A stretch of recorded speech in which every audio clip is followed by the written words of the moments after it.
拢辛苦。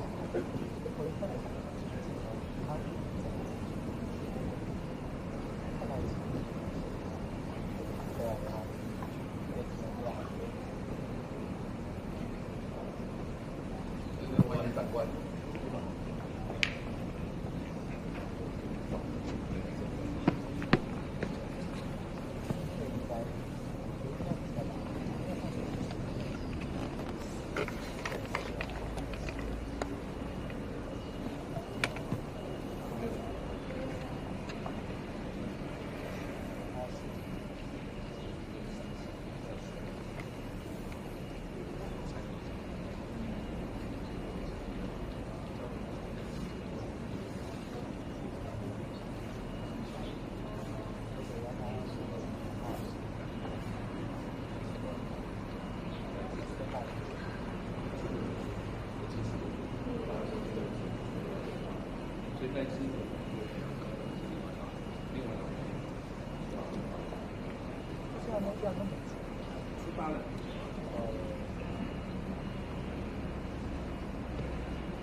see.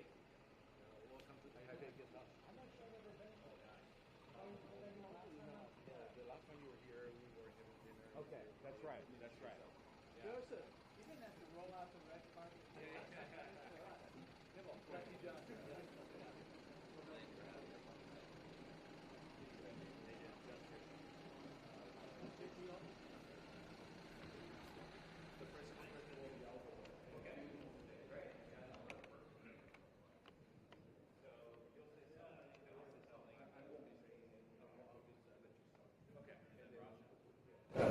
Is everyone want to say something, or just it's all up to you if anyone wants to say something.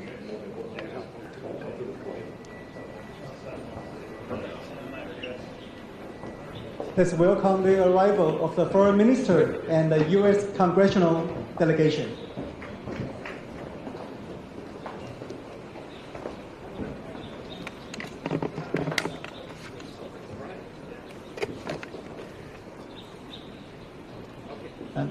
Ladies and gentlemen, good afternoon.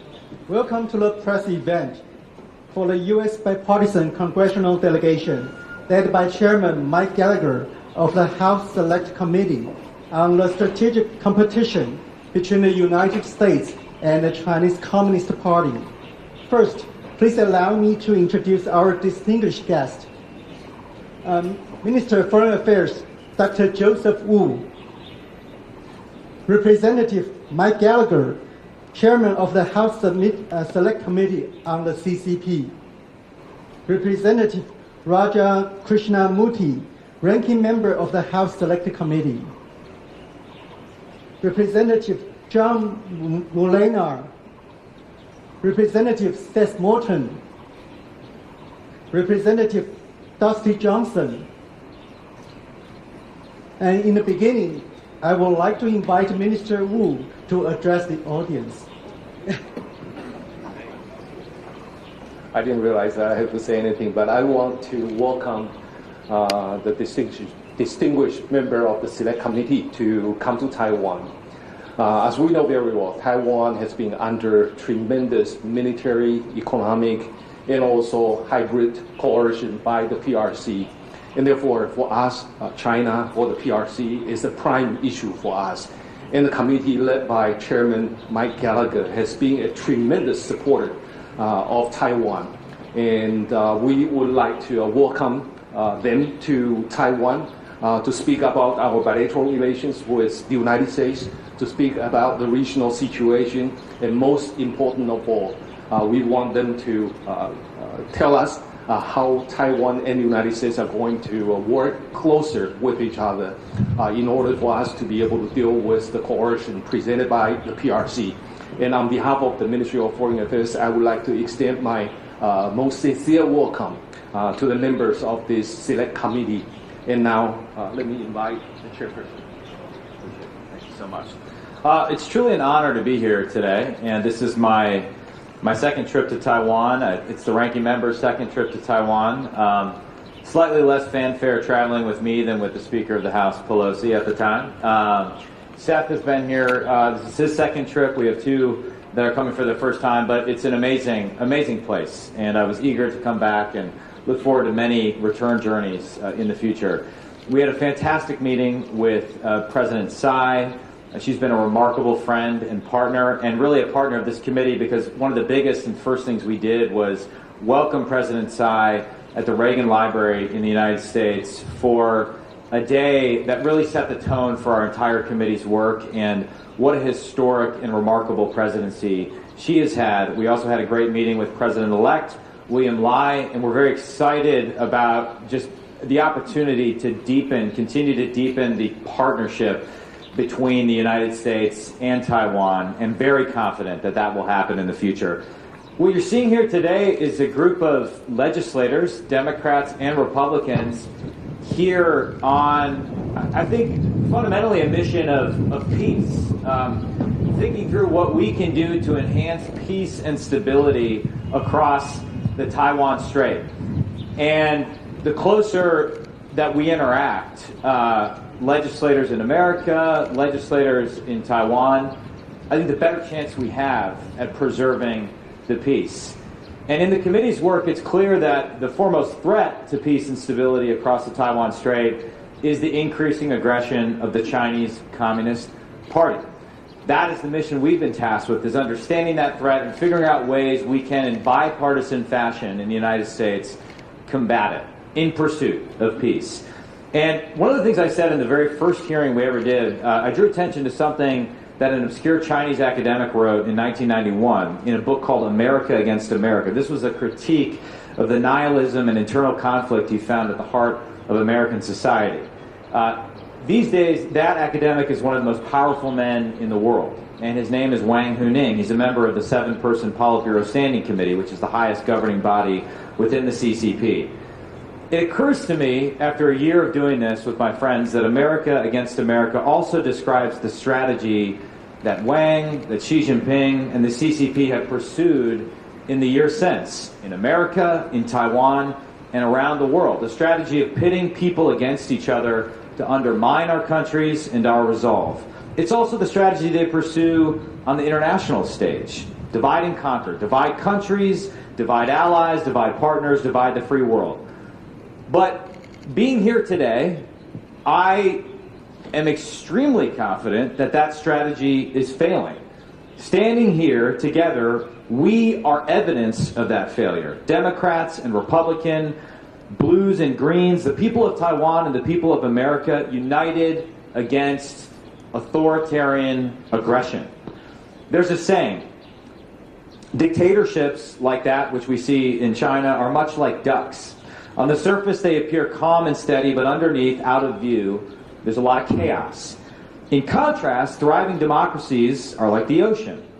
On the surface, they're chaotic, they're seemingly messy, they're not designed for efficiency, they're full of disagreements, especially when you have divided government like we have in the United States. But underneath those choppy waves, they are calm, they are strong, and they are unbeatable. Free people don't need a dictator to tell them what to think. They know the truth. They see the Chinese Communist Party for what it is, a Marxist-Leninist regime for which people are mere tools for the party. And free people know what is at stake, our dignity, our rights, and our freedoms. They know that this is about what kind of world we want to live in, and they're standing up for what's right. The United States, Democrats and Republicans, stands with Taiwan for your freedom and for ours. For as Taiwan goes, so goes the world. Taiwan must remain, as it stands today, a candle, burning freely, fiercely, and improbably against the darkness. So thank you to our friends in Taiwan for your hospitality. Congratulations on a remarkable election and another peaceful transfer of power. We look forward to doing everything in our power as legislators to deepening this partnership for decades to come. Thank you very much. Thank you, Chairman. Now I would like to invite Representative Krishna Muti to say a few words. Thank you. Thank you. It's an honor to be here, and as I like to say, it's an honor to be any place they can pronounce my name correctly. So thank you. I was here at this very spot 2 years ago in a little noticed visit by then Speaker Nancy Pelosi. And we had a lunch on the other side of that door in that great banquet hall to talk about our relationship and how do we grow it, how do we deepen it, how do we strengthen it. And so that was a Democratic speaker who brought a delegation with her. And now we have Chairman Gallagher, a Republican, leading another bipartisan delegation here to continue that very dialogue. Now, today we had a variety of meetings, including with President Tsai and President-elect Lai, and I just have to say they were extremely productive, they were candid, and there was a lot of give and take, and we learned a lot. Here were my 3 takeaways from those meetings. First of all, there is deep bipartisan support for the relationship with Taiwan and for the status quo, and no unilateral changes being made to the status quo. We strongly support President-elect Lai and President Tsai's continuing insistence that all differences between the PRC and Taiwan be resolved peacefully. That's very important. The second takeaway that I had was that the people of Taiwan, just as the people of the United States and people around the world, are watching what's unfolding in Ukraine very closely. Very closely. And in fact, at our meeting, President-elect Lai showed us a picture of what some people had grown in the way of blue and gold orchids in Taiwan in their symbol of standing by the people of Ukraine. But what was much more important than anything else in that conversation about Ukraine is making sure that the people of Ukraine succeed in beating back authoritarianism and the criminal invasion by Russia. And that is why we are so keen on making sure that the supplemental appropriations bill that the U.S. Senate has sent to make sure that Ukraine is properly aided actually succeeds in the House as well. Because as President-elect Lai made very clear, and President Tsai, if for some reason the Ukrainians do not prevail, that will only encourage hostilities against Taiwan. The third takeaway is that same supplemental package has important resources for the Indo-Pacific region. And again, all the people that we talked about said it was so important for us to continue to invest in the Indo-Pacific defenses. It's about discouraging hostilities, discouraging conflict, and making peace. So with that, I say thank you again. Thank you, Representative. And now I would like to open the floor to questions. Because the delegation has a busy schedule, we will only take 4 questions. So if you have questions, raise your hand and tell everybody your name and the medium you belong to. And Ben.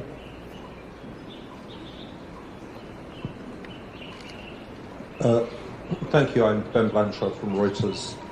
Chairman Gallagher, we've seen over the last couple of weeks, former President Trump has expressed many doubts about the role of NATO and about supporting Ukraine, which everyone is well aware of. If President Trump wins re-election at the end of this year, do you think that these comments about NATO and about Ukraine are a worrying sign of support for continued support for Taiwan? Do you believe that under a Trump administration that there would be continued support for Taiwan, or might there be a rollback of support? Thank you. Well, I'm very confident that support for Taiwan will continue regardless of who occupies the White House, in large part because of what you're seeing here today. I actually think support for Taiwan in the United States Congress, which is supposed to be the dominant branch of our government. Article 1 is where most of the power constitutionally lies in our republic. I see growing and extremely strong support for Taiwan. And if you look at the work of our committee over the last year, the first report we released, the first major bipartisan thing we did, was a set of recommendations called 10 for Taiwan, which passed unanimously out of our committee. And then we turned about 7 out of those 10 into legislative reality via the National Defense Authorization Act. So I'm confident, regardless of how the presidential election goes, that we will maintain our support not only for Taiwan, but also a posture of internationalism and engagement. I think we all recognize that for America to succeed, we need to have allies and partners, and we need to look for ways to deepen those relationships, particularly as we look to reset simultaneously our economic relationship with China and reduce our dependency on China for critical goods. The only way that works is if we intensify simultaneously our economic and technological partnerships with places like Taiwan. And there, I think we still have a lot to do. We've passed the double taxation agreement in the House in a tax bill. It needs to pass the Senate. I would personally be in favor of exploring a free trade agreement with Taiwan. There's all sorts of ways where we can revitalize that economic proactive agenda, and I think it's up to Congress to step up. So that, I'll say one final note on this, because I understand why the presidential election occupies such a big place and it is a source of media speculation.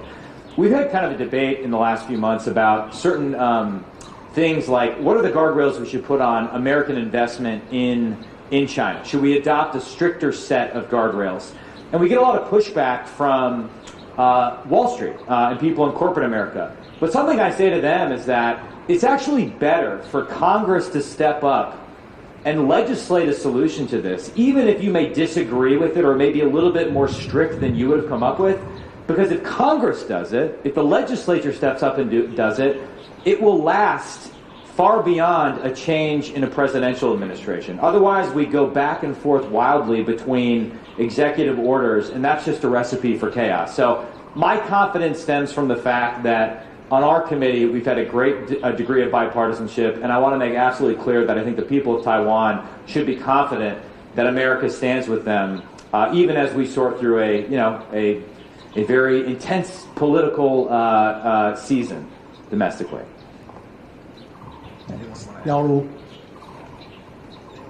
My name is Charlie Young, and I'm with Liberty Times in Taiwan. And my question is for Mr. Gallagher. Sorry.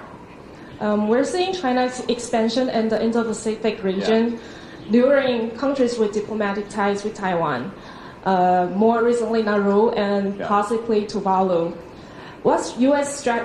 response strategy, and how would you interpret such actions from China? Thank you. Great question. I think one thing that's come out of some of the tabletop exercises that we've done on the committee is that not only do we need to get the military investments right in the region, and I think that is the most important thing. We need to ensure that we're delivering on the foreign military sales that you've purchased, that we've approved, but have yet to be delivered. We have a $20 billion backlog.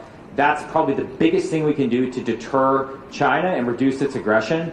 But we also need a coordinated economic strategy with our allies and partners, so we're not making up a response when China does something that could be labeled economic warfare. We're not trying to improvise what the sanctions response is. And so doing a lot more thinking with Taiwan, with some of our treaty allies in the region, about a coordinated allied framework to resist CCP economic coercion, I think is the direction we need to go. You mentioned Nauru. I think it's fair to say, and Mr. Moulton actually, we were talking about this earlier, he just returned from, he was in Japan before this. It's critical that American legislators get to the region and express support, particularly in areas where we tend not to pay as much attention to. For example, right now in the United States, we're having a debate about renewing and appropriating money for the compact and free association states in the region. Absolutely critical that we do things like that. Developing expertise in countries like the Philippines, deep regional expertise, Indonesia, an area where we know we're just going to have to stay engaged. It's my experience that attention goes a long way. And we just have to show up. We have to be here in the region, constantly signaling to our friends that we stand with them and constantly signaling to our enemies that we won't stand by as they pursue the route of aggression. Thank you, Chairman. Eric. Hello, this is Eric from CNN. Welcome to Taiwan. And I basically have a follow-up question to what Ben asked earlier. So over the last few months, obviously there have been growing debates in the United States about continuing to fund Ukraine in its war in its defense against Russia's invasion. What would be your message of reassurance to the Taiwanese people that they shouldn't be concerned about potential U.S. commitments toward Taiwan, given the internal divisions over Ukraine? Thank you. Well, what is it that Winston Churchill said about America? We can always be counted on to do the right thing after we've exhausted all the other alternatives. So just give us some time to exhaust the alternatives, and we'll eventually get there. But at least I'll speak for myself. I think and what we've heard today is that the outcome in Ukraine matters not only for Ukraine and American credibility, but for deterrence in the Indo-Pacific, for cross-strait deterrence. And increasingly what I see is a de facto alliance between China and Russia, and to a lesser extent Iran, It's you could call it an axis of authoritarian powers that is determined to undermine, if not destroy, American global leadership and our entire alliance structure that we've painstakingly built over the last several decades. And so I think it's important that we continue to fund with lethal assistance to Ukrainians, and also use this as a moment where we can revitalize our entire defense industrial base and make a generational investment in restoring our arsenal of deterrence so that we can surge production of and stockpile critical munitions here in the Indo-Pacific before deterrence fails. And that's absolutely critical because unlike Ukraine, Taiwan, as you may have noticed, is an island, and therefore it would be harder to resupply in the event of a conflict. We need to learn the lessons of why deterrence failed in Ukraine, apply them to the Indo-Pacific so that we don't find ourselves having to fight a war. We want peace, and though deterrence is very difficult, war is much more difficult. And so an ounce of deterrence is worth a pound of war, and that's what we're dedicating ourselves to, and I'm confident we'll find a way forward. I think that one of the most interesting things that we found at our hearings that we had recently is that, for instance, Secretary Pompeo, Mike Pompeo, Republican, came out very strongly in favor of this aid for Ukraine. Why? Because he said if we don't provide this aid to Ukraine, it's going to be viewed as a sign of weakness by our adversaries, making war more likely over Taiwan. Another thing that came out of that hearing is I'll remember this very clearly. A witness said, you can't be tough on China and weak in your support of Ukraine. You can't. You can't be inconsistent. And so that's why I'm telling everybody in good faith on both sides of the aisle, we got to get this done now. Not tomorrow, now. The moment we go back. And it's going to take time once we pass that aid for it to actually get translated into actual equipment and material on the battlefield. And now is a time of desperation in Ukraine. And we cannot flinch in the face of what I think is evil. We have to perform at this moment. Thank you, representatives. So the last question goes to Joe. Hi, Senator. This is Joseph from Central News Agency in Taiwan. First of all, welcome to Taiwan for the first or second time, Congressman. You had mentioned about deterrence, and the last time you visited here in 2023, you expressed concern about the backlog, about the delay of the delivery of weapons to Taiwan. And now, exactly a year later, there's still the problem still there. So is there anything that the U.S. Congress can do to speed up that delivery process amid China's continued expansion? And another side note is that the last time you hear is more secretive. Is there a reason why the last time you visit is more low profile and this time more publicly? Low profile last time. Right, he'll say something and I'll follow up. Yeah. On the first part, I think the Biden administration has done a tremendous amount to try to expedite the shipment of arms and articles of self-defense to Taiwan. All that being said, we know that the defense industrial base is under tremendous stress right now, and that's why, as part of our 10 for Taiwan recommendations, one of the things that we have recommended and Chairman Gallagher has championed as a member of the House Armed Services Committee is multi-year appropriations. This is something that's the biggest no-brainer ever, and yet we're not doing it in Washington, D.C. What that means is basically allowing companies that produce, say, bullets to know that there's going to be business or demand for those bullets over a certain number of years, as opposed to just 1 year. If it's just 1 year, they'll only make investments to make sure that enough bullets are completed that 1 year.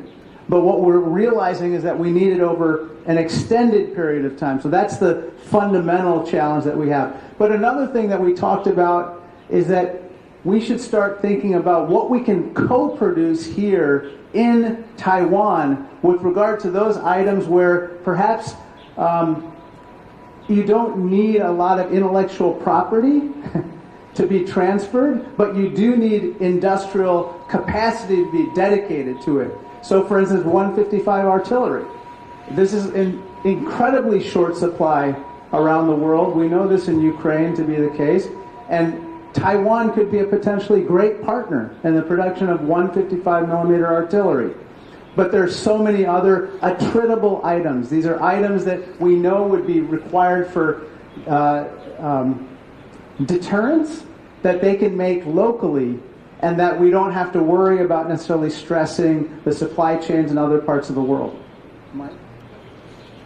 Well, in addition to, well, first of all, the backlog remains a huge problem, and it's something I try and raise at every opportunity, and I think it's a fixable problem, which makes it even more frustrating. Part of it has to do with the way in our system authority over foreign military sales is divided between the State Department and the Defense Department, and then in Congress between the Armed Services Committee and the House Foreign Affairs Committee. It creates jurisdictional issues and oversight issues, but the ranking member is absolutely correct. In my opinion, the single best thing we can do is provide multi-year appropriation for critical munition, which allows these companies to move from minimum sustaining rates of production to maximum production rates, and invest in workforce, in facilitization, and everything you need to go to 240 long-range anti-ship missiles a year, and you can list the other systems. One creative option that I've encouraged the administration to pursue is taking the harpoons that we have in our inventory, which we're about to put into deep storage, about 200 of them, we're going to just kind of put them into deep freeze, reconfiguring them, and then allowing them to be delivered in an expedited fashion to Taiwan, as well as something you saw in our report, which was moving Taiwan to the front of the line for priority for the delivery of harpoons. That will require some creative diplomacy with some of our Gulf allies, but I think that's absolutely doable going forward. As for the nature of the visit being more high profile than last time, I mean, I was by myself last time, and so I just, and I think you had a high-profile visitor from the Defense Department at the time who stole all of my thunder and got all the news headlines, which was fine. But I think this time, since we have a bipartisan delegation, and since you just had an election, we thought it was very important to publicly send a signal of unified American support for Taiwan. And we felt like that would be a good signal, not only just here in Taiwan, but throughout the region. I also have to say your shoes are great. I really like those. You got to tell me where I can purchase a pair of those. Those would not be low profile though if I purchased those. Thank you, Representative. Before we conclude this press event, so at the request of all media friends, so I would like to invite all our distinguished guests and the minister one step forward for a group photo.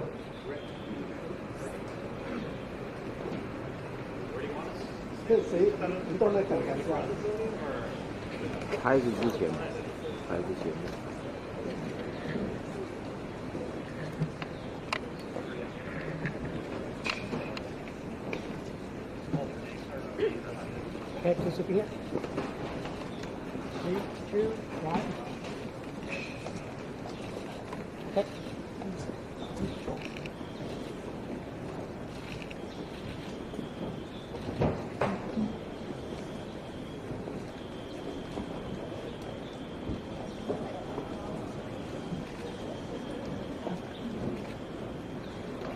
Okay. Okay, let me thank once again for the delegation for traveling from afar to be with us today. I also like to thank all media friends for attending this event. Thank you very much and wish everyone a good day.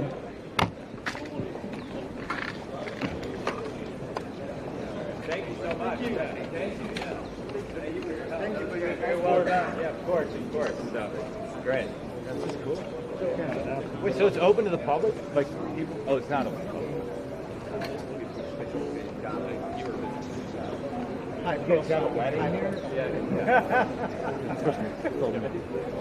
Okay. Yeah, we're probably behind schedule. Yeah. Thank you. Wonderful. Thank you.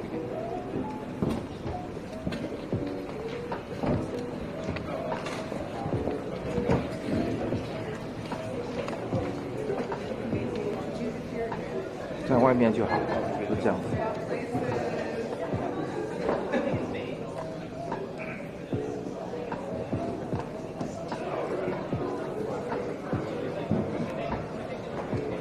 OK。